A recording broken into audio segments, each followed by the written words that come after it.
अस्सलाम वालेकुम। Welcome to दरे इल्म एकेडमी। आज का हमारा जो टॉपिक है वो है physical quantities, chapter number 1 measurements. Physical quantities क्या है? अक्सर आपने क्लासेस के अंदर आपके टीचर्स ने, इंस्ट्रक्टर्स ने आपको बताया होगा, जो अमूमन एक डेफिनेशन जो हम सबको समझाई जाती है वो यही है कि physical quantities are those which can be measured accurately, like distance, जो कि हम मेजर कैसे कर सकते हैं, the multiplication of velocity, speed and time, because the distance, तो जो ये वी है that is the speed and time, और फोर्स को कैसे मेजर करते हैं, एम ए, और इस तरह की बहुत सारी फिजिकल क्वांटिटीज़ हैं जिसको आप मेजर कर सकते हो। सेकेंडली क्या चीज़ है कि physical quantities are those by which laws of physics are expressed, जिनके ज़रिए आप लॉज ऑफ फिजिक्स को एक्सप्रेस कर सकते हैं। लॉज ऑफ फिजिक्स क्या है आपको पता है, न्यूटन के जो लॉज हैं, फर्स्ट लॉ है, उसके बाद सेकेंड लॉ है, थर्ड लॉ है, ये अमूमन जो हमने पढ़े हुए हैं, second law and third law of motion, जिसको हम थर्ड लॉ ऑफ न्यूटन भी कहते हैं। इन सबकी डेफिनेशन हम इंशाल्लाह आने वाले लेक्चर्स के अंदर ज़रूर पढ़ेंगे। अब हम देखते हैं कि फिजिकल क्वांटिटीज़ को मज़ीद दो हिस्सों में डिवाइड कर दिया, और या आप कह सकते हो कि इसको कैटेगराइज कर दिया। एक है base quantity and the other one is drive quantities. Base quantities क्या होती है? बेस जो आपके सामने एक लफ्ज़ है बेस, इसका मायने क्या है? इसका मायने है बुनियाद। मतलब कि इसकी डेफिनेशन ये है कि base quantities are those quantities जो किसी भी क्वांटिटी से नहीं बनी होती, independent of any other quantity होती है, जिससे आप कोई ना कोई फिजिकल क्वांटिटी को बना सकते हो। ठीक है, जैसे कि एक लेमन लैंग्वेज में आपको समझाता हूँ कि let's suppose I have to build up a wall. बिल्कुल एक सादी जुबान में समझा रहा हूँ, एनालॉजी एक ईजी वे टू अंडरस्टैंड है कि आपने एक दीवार कंस्ट्रक्ट करनी है। ठीक है, मतलब कि इन अदर वर्ड्स मैं अपने अल्फाज को दोहराता हूँ, अपने आपने दीवार ड्राइव करनी है। ठीक है, तो दीवार बनेगी किससे? दीवार बनती है ईंटों से। ठीक है, तो ये जो ईंटें हैं, bricks are the base, these are the base to construct the whole wall. तो मैं इन ब्रिक्स को क्या कह सकता हूँ कि ये जो हैं these are the base, these are the base. और ये पूरी की पूरी जो वॉल है ये आपने इस बेस से क्या की है? ड्राइव की है। ठीक है, ओके, तो this is an analogy how to understand the base and derive quantities. Okay, अब बेस क्वांटिटीज कितने किस्म की हैं?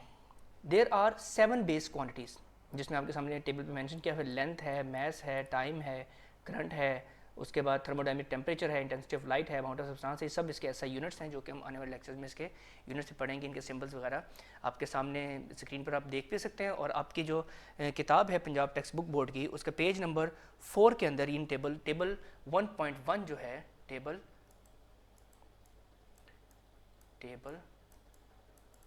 1.1 में मेंशन की हुई है। ड्राइव क्वांटिटीज जो हैं ये टेबल 1.3 में मेंशन की हुई है, ये आप देख सकते हैं।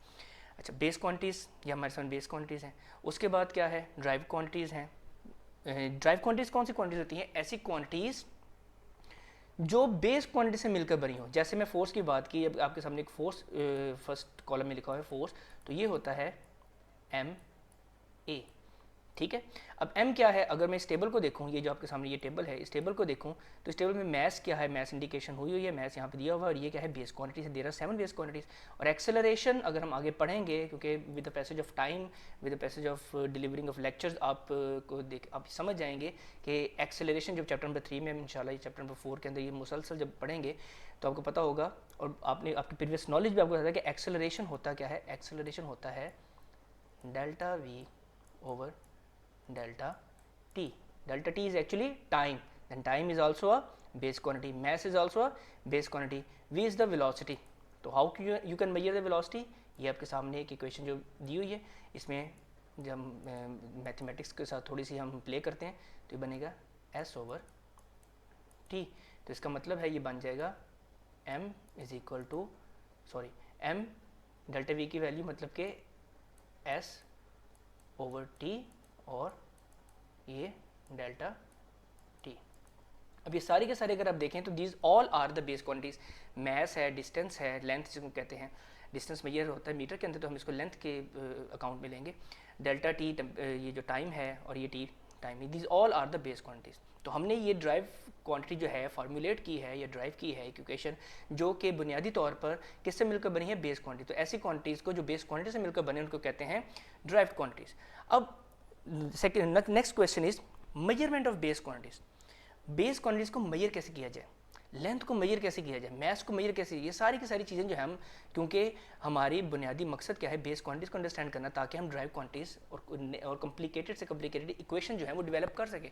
तो हमारा मकसद क्या है कि बेस क्वांटिटीज के मेजरमेंट का कोई असूल हमारे सामने हो। तो इसके लिए हमारे पास 2 स्टेप्स इन्वॉल्व हैं। 2 स्टेप कौन से हैं? पहला है चॉइस ऑफ स्टैंडर्ड, कि आपने जिस भी बेस क्वांटिटी को आपने उसकी मेजरमेंट्स लेनी है तो उसके लिए आप एक स्टैंडर्ड को चूज़ करें, कि जिसको मद्देनज़र रखते हुए आपने जो भी एक्सपेरिमेंटल डाटा आपने लेना है उस स्टैंडर्ड के हिसाब से आपने लेना है। उसके बाद क्या करना है, जैसे कि चॉइस स्टैंडर्ड में आप कहता हूँ लेट्स सपोज मैं कहता हूँ कि time is a base quantity, you know that, ठीक है। अब इस टाइम को मेरे आप चॉइस ऑफ स्टैंडर्ड क्या रखते हो, लेट्स सपोज आप कहते हो कि जो रोटेशन है मून की, रोटेशन ऑफ मून, वो आपका स्टैंडर्ड है, ठीक है। Rotation of moon is your standard. तो हमें पता है कि ये चांद जो है ज़मीन के गिर्द जो है, चांद जो है ज़मीन के गिर्द अपना जो चक्कर है वो कितने टाइम में मुकम्मल करता है, 27.6 और 28 या इतने 28 डेज़ के अंदर, ठीक है, और 28 डेज। तो ये आपके क्या है, ये आपका स्टैंडर्ड बन गया।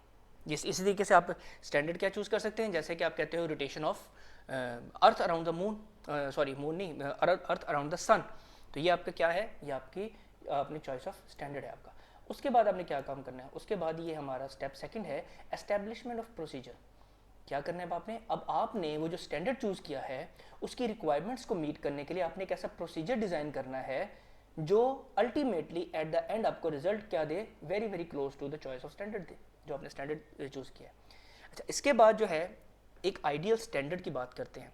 आइडियल, क्योंकि हमने स्टैंडर्ड को डिस्कस कर लिया, तो आइडियल स्टैंडर्ड क्या होता है, आइडियल स्टैंडर्ड की खसूसियात क्या होती हैं। तो यहाँ पे 2 बुनियादी खसूसियात हैं, accessible and second one is invariable. Accessible मतलब कि आसानी से आप उसको हासिल कर सके, कॉम्प्लिकेटेड ना हो। जैसे कि लेट्स सपोज मैं कहता हूँ कि मैथ्स मुझे मेजर करना है, आपके सामने गिवन है किलोग्राम के अंदर, ठीक है। किलो इज़ द प्रीफिक्स, हम आगे पढ़ेंगे, gram is not the prefix. Why I am using kilo prefix with a gram, उसकी वजह यह है कि अगर मैं सिर्फ ग्राम को स्टैंडर्ड सेट करूंगा, आइडियल स्टैंडर्ड सेट करूंगा कि मुझे कोई भी चीज़ ग्राम के रिस्पेक्टिवली मेजर करनी है, तो you can not, this gram is not easily accessible. आप 1 ग्राम अगर मेजर करें तो it's like just a grain of sand, उससे भी कम, ठीक है।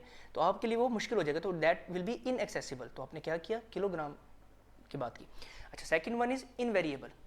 क्या होनी चाहिए आपकी जो आइडियल स्टैंडर्ड है उसकी वो उसके अंदर इनवेरिएबल वो होना चाहिए। अब इनवेरिएबल का क्या मतलब है कि एक्सेसिबल हो और साथ उसकी रीडिंग्स भी, जो मेजरमेंट्स हैं, कैलकुलेशन है, वो भी चेंज ना करें। लाइक मैं कहता हूँ कि let's suppose in the point of understanding कि मैं स्पीड को अगर मैं v is equal to s/t, इसको मैं एक स्टैंडर्ड रख लेता हूँ, किसको, speed of bike. Let's suppose मैंने कहा कि स्पीड ऑफ बाइक जो है इज़ माई स्टैंडर्ड। तो क्या मेरा ये जो स्टैंडर्ड है ये आइडियल है, क्या इस पर करेक्टरिस्टिक्स जो है आइडियल स्टैंडर्ड की वो पूरी उतरती हैं, क्या ये इजीली एक्सेसिबल है, यस। आप डिस्टेंस मेजर करेंगे, टाइम मेजर करेंगे, आपके लिए एक्सेसिबल है। लेकिन क्या ये इनवेरिएबल है, नो, क्योंकि डिस्टेंस चेंज करेगा, टाइम चेंज करेगा तो स्पीड चेंज कर जाएगी। तो it means it is variable not invariable. तो आप इस तरह से नहीं रख सकते हो, किसी भी अपनी मर्जी से कोई भी स्टैंडर्ड को चूज़ नहीं कर सकते हो, आपके लिए करेक्टरिस्टिक्स को मद्देनजर रखना ज़रूरी है। लाइक अगर मैं बात करूँ स्पेशल थ्योरी ऑफ रिलेटिविटी के अंदर, आइंस्टाइन ने कहा था जनरल थ्योरी ऑफ रिलेटिविटी के अंदर कि जो स्पीड ऑफ लाइट है दैट इज़ अ स्टैंडर्ड जो कि चेंज नहीं होती, ठीक है, इनवेरिएबल है। लेकिन इसके लिए एक मसला है, it is not easily accessible, आप स्पीड ऑफ लाइट से मूव कर ही नहीं सकते हो। तो ये बताने का मकसद क्या है कि दीज 2 रिक्वायरमेंट्स, ये जो आपके सामने दीज 2 रिक्वायरमेंट्स है, कौन सी रिक्वायरमेंट्स है, accessible and invariable, they are often incompatible and a compromise has to be made between them. ये इनकम्पैटिबल है, आप एग्जैक्टली इनको सेम हासिल नहीं कर सकते। That is why you can not choose an ideal standard. तो आपको कोई ना कोई कंप्रोमाइज़ करना पड़ता है एक्सेसिबिलिटी के अंदर या इनवेरिएबल क्वांटिटी के अंदर। तो ये था हमारा आज का लेक्चर।